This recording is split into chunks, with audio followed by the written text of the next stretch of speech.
గురుభ్యో నమః. యజ్ఞోపవీత ధారణ ఆగస్టు 9 రాఖీ పౌర్ణమి సందర్భంగా కొత్త జంజాలు వేసుకుంటారండి అందరూ చాలా వరకు. సో దాని గురించి తెలుసుకుందాం. రక్షాబంధన్ రోజున కొత్త జంధ్యం ధారణ ఆచారం. పవిత్రతకు జీవనంలో 3 రుణాలకు ప్రత్యేకమైన జంధ్యం మరియు 3 రుణాలకు సంబంధించి ప్రత్యేక విషయాలు. ఆగస్టు 9 శ్రావణ పౌర్ణమి, రక్షాబంధన్ పండుగ. దీన్ని శ్రావణ ఉపకర్మ అని కూడా అంటారు.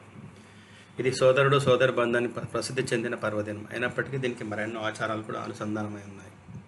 వాటిలో ఒకటి, ఈ రోజున బ్రాహ్మణులు కొత్త జంధ్యం ధరిస్తారు. యజ్ఞోపవీతం అంటారు దాన్ని. శాస్త్రాలలో మనిషి జీవితంపై మొత్తం 16 సంస్కారాలను వివరించారు. వాటిలో జంధ్యధారణ కూడా ఒకటి. దీనిని ఉపనయన సంస్కారం అంటారు. జంధ్యం మరొకరు యజ్ఞోపవీతం.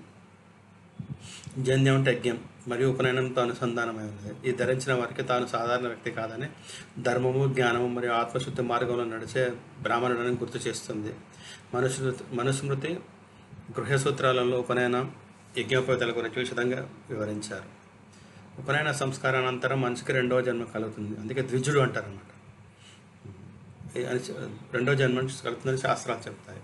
మొదటి జన్మ తల్లి ద్వారా, 2వ జన్మ ఉపనయన సంస్కారం ద్వారా వస్తుంది. దీని తర్వాత వ్యక్తి ఆధ్యాత్మికంగా మేల్కొంటాడు. జంధ్యం 3 రుణాల స్మరణ.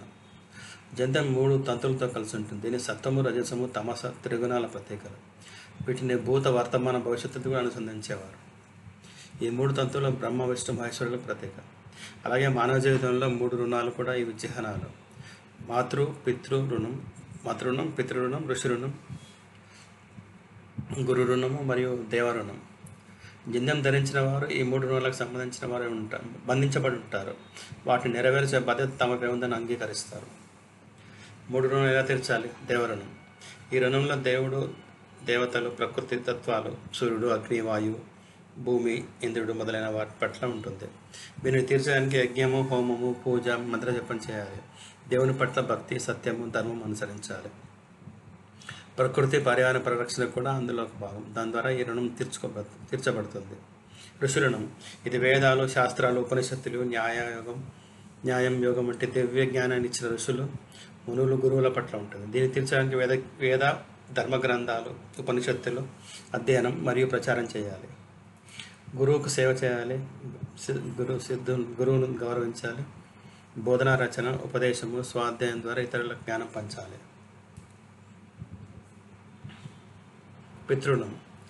ఇది మన తల్లిదండ్రులు, పితామహులు, వంశపారంపర్య పట్ల ఉంటుంది. వారు మనకు జన్మనిచ్చి పెంచి సంస్కారం ఇచ్చారు. దీన్ని తీర్చడానికి తల్లిదండ్రులకు సేవ, గౌరవం చేయాలి. సంతానం ద్వారా వంశపారంపర్యాన్ని కొనసాగించాలి. శ్రద్ధ, పిండ ప్రదానము, తర్పణం వంటి కర్మల ద్వారా పితృణం తీర్చబడుతుంది. ఉపనయన జంధ్యం సంస్కారం ముఖ్యాంశాలు. ఉపనయన సంస్కారం సాధారణంగా 8 సంవత్సరాల లోపల వయసులో చేస్తారు. గురువు లేదా తండ్రి బాలునికి గాయత్రి మంత్రం బోధిస్తారు. సంధ్యావందనం, అగ్నిహోత్రం, వేదపఠనం చేయమని దీక్ష ఇస్తారు. దీని తర్వాత శిష్యుడు గురుకులంలో ధర్మ, ఆధ్యాత్మిక జీవనంలో ప్రవేశిస్తాడు. జంధ్యం ధరించిన వారు రోజుకు 3 సార్లు పూజ చేయాలి.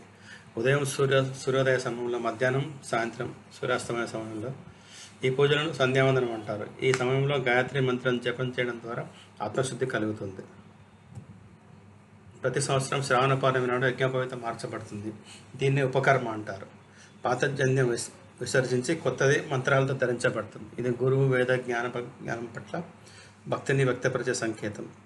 జంధ్యం యొక్క ఆధ్యాత్మిక, శారీరక ప్రయోజనాలు. ఈ శరీర భంగిమను సమతుల్యం చేస్తుంది. భుజం నుండి నడు వరకు విస్తరించి ఉండడం వల్ల పూజ, ధ్యానం, ప్రాణాయామ సమయంలో మనసు స్థిరంగా, ప్రశాంతంగా ఉంటుంది. జంధ్యం పరంపర వ్యక్తిని క్రమశిక్షణ, ఆత్మనియంత్రణలో పవిత్రతలో ఉంచుతుంది. ధన్యవాదాలు.